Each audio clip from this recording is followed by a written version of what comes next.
राधे राधे मेरे प्यारे भाइयों बहनों माताओं व बंधुओं, संस्कार की बातें चैनल में आपका स्वागत है।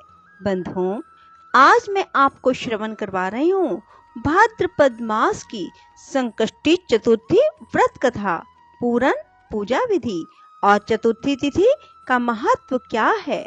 बंधुओं, यदि आपने YouTube चैनल संस्कार की बातें अब तक सब्सक्राइब नहीं किया तो जरूर करें और कमेंट बॉक्स में राधे राधे अवश्य लिखें। बंधुओं, आप सभी जानते हैं भादों के महीने में आने वाली संकष्टी चतुर्थी का बहुत अधिक महत्व है। बंधुओं, भादो मास की संकष्टी चतुर्थी का व्रत 3 सितंबर को रखा जाएगा। इस दिन चंद्र उदय कब होगा, मैं ये भी आपको अपनी वीडियो में बताने जा रही हूँ। बंधुओं, जो कोई भी संकष्टी चतुर्थी का व्रत करते हैं, भगवान श्री गणेश और चौथ माता उनके सभी संकट सदा के लिए दूर करते हैं। उन्हें कभी भी जीवन में आर्थिक संकटों का सामना भी नहीं करना पड़ता, जो संकष्टी चतुर्थी का व्रत करते हैं। बंधुओं, संकष्टी चतुर्थी का व्रत भगवान गणेश और चौथ माता को अर्पित है।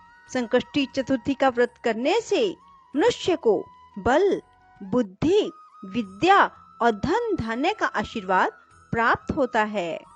भाद्रपद मास के कृष्ण पक्ष की चतुर्थी तिथि के दिन हेरम संकष्टी चतुर्थी व्रत रखा जाता है। इसे बहुला चतुर्थी व्रत भी कहा जाता है।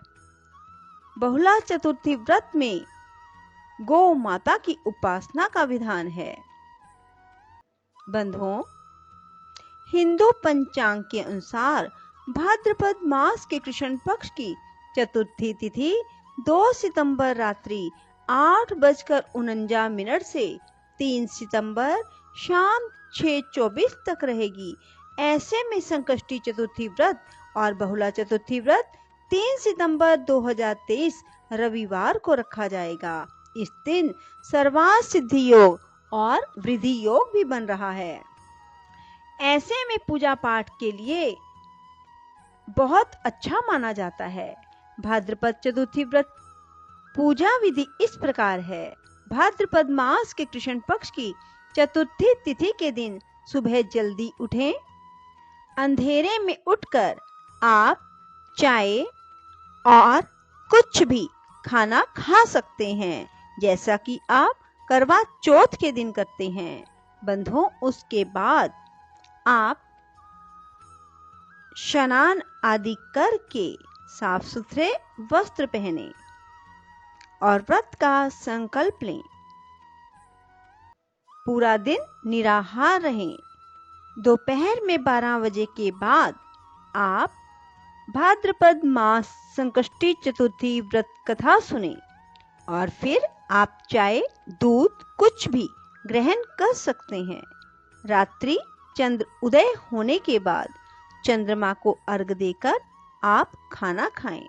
बंधुओं, इस तरह से व्रत करने पर आपको जीवन में कभी भी धन संकटों का सामना नहीं करना पड़ेगा। आपको पूर्ण सुख समृद्धि की प्राप्ति होगी। बंधुओं, जो कोई भी संकष्टी चतुर्थी व्रत को करते हैं, उन्हें अक्षय पुण्य की प्राप्ति होती है, साथ ही धन और ऐश्वर्य में भी वृद्धि होती है और जीवन में आ रही कई प्रकार की समस्याएं दूर हो जाती है। बंधुओं, संकष्टी चतुर्थी के दिन चंद्र उदय कब होगा? संकष्टी चतुर्थी के दिन चंद्र उदय रात 9:23 पर होगा। बंधुओं, अब मैं आपको श्रवण करवाने जा रही हूँ संकष्टी चतुर्थी व्रत कथा। बोलो गणेश भगवान की जय हो, चौथ माता की जय हो। एक बुढ़िया का लड़का सवेरे गाय चराने जंगल में जाता था और शाम होने पर घर पर वापस आ जाता था।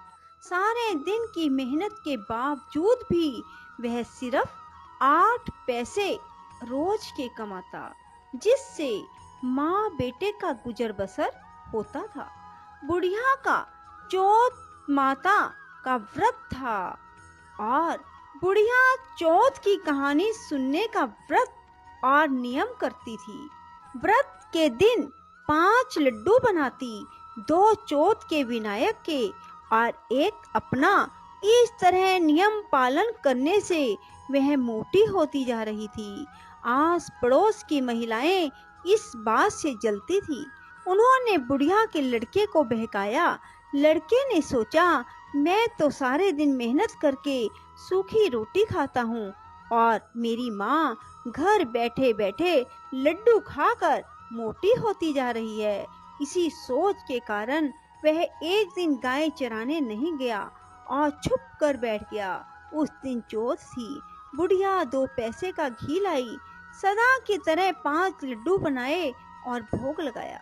लड़का चुपके चुपके सारी रात देखता रहा। दूसरे दिन वह बुढ़िया से बोला, माँ, मैं कमाने के लिए जाऊंगा, यहाँ कमाई बहुत थोड़ी है। बुढ़िया ने बहुत समझाया पर वह नहीं माना। तो बुढ़िया ने कहा, ठीक है, जैसे तुम्हारी मर्जी, चले जाओ। पर बुढ़िया ने जाते समय कुछ अनाज के दाने और एक पानी की कलशी उसे दे दी। इनसे वह रोज कहानी सुना करती थी। जाते समय बुढ़िया ने समझाया कि ये दोनों चीजें तेरी संकट में सहायता करेंगी, सो सदा अपने पास इन्हें संभाल कर रखना। सवेरे होते ही वह निकल गया और चलते चलते राह में एक नदी आई। बरसात का मौसम था। नदी में पानी चढ़ा हुआ था। पार जाने का कोई राह नहीं था। बड़ा दुखी हुआ। बुढ़िया की बात याद करके उसने हाथ में अनाज के दाने लिए और विनती की, हे चौथ माता, मेरी माँ मेरे लिए ही तेरा व्रत करती थी, तो बहता पानी कम हो जाए और मुझे पार जाने का राह मिल जाए। इतना कहकर कलश में से पानी लेकर छींटे दिए। राह मिल गया। लड़का पार हो गया। आगे जंगल में पहुंचा तो एक शेर मिला। लड़के के होश उड़ गए। उसने झट अनाज के दाने हाथ में लिए और विनती की, हे चौथ माता, अगर मेरी माँ ने मेरे लिए व्रत किए हैं तो यह सिंह गाय बन जाए। पानी के छींटे देते ही शेर गाय बन गया और चरने लगा। लड़का आगे निकल आया। सांझ होते होते एक गांव में जा पहुंचा। गांव में घुसते ही एक बुढ़िया का घर आया। अंदर जाकर बुढ़िया से रात बिताने के लिए जगह मांगी। बुढ़िया ने दया करके हाँ भर ली। वह ठहर गया। रात को उसने देखा बुढ़िया माल पुए बनाती जा रही है और रोती जा रही है। लड़के ने अचंभा किया। बुढ़िया ने बताया, बेटा, यहाँ का राजा छठे महीने एक पकवान पकाता है और पकने के लिए हर बार एक आदमी की बलि दी जाती है। उसका नियम यह है कि बारी बारी हर घर का एक आदमी लिया जाता है। आज मेरे 7वें लड़के की बारी है। उसको आज मालपुए खिलाऊंगी। सुबह होते ही राजा का बुलावा आ जाएगा। लड़के ने कहा, माँ, चिंता मत कर, कल तेरे लड़के के बदले मैं जाऊंगा। बुढ़िया ने कहा, दूसरे के बदले कौन मरता है, मैं तुझे क्यों भेजूं? लड़के ने कहा, नहीं, मैं जाऊंगा, ला मालपुए मुझे खिला दे। बुढ़िया ने मालपुए खिला दिए। लड़का खाकर सो गया। सुबह होते ही राजा का सिपाही आया। बुढ़िया ने उसे लड़के को उठाने के लिए बर्तनों की आवाज की और बड़बड़ाना शुरू किया। लड़के की आंख खुली, बात समझ गया और जाने के लिए तैयार हो गया। जाते वक्त उसने अपनी लाठी और कंबल बुढ़िया को संभलाई। कहा, मैं आकर ले जाऊंगा। बुढ़िया ने कहा, मैं संभाल कर तो रख दूंगी, पर मैंने तो गए हुए को आज तक वापस आते नहीं देखा। पर यदि तुम विश्वास रखते हो तो ठीक है, भगवान तुम्हारी रक्षा करे।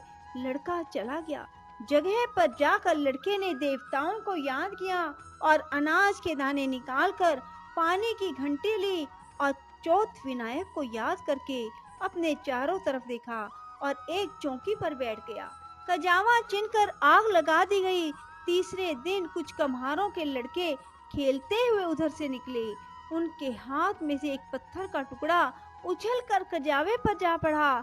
पत्थर पड़ते ही उसमें बर्तनों की टंकार निकली। बात सारे गांव में फैल गई। लोगों ने अचंभा किया। नौकर चाकर भेजे गए। कजावा खोला गया।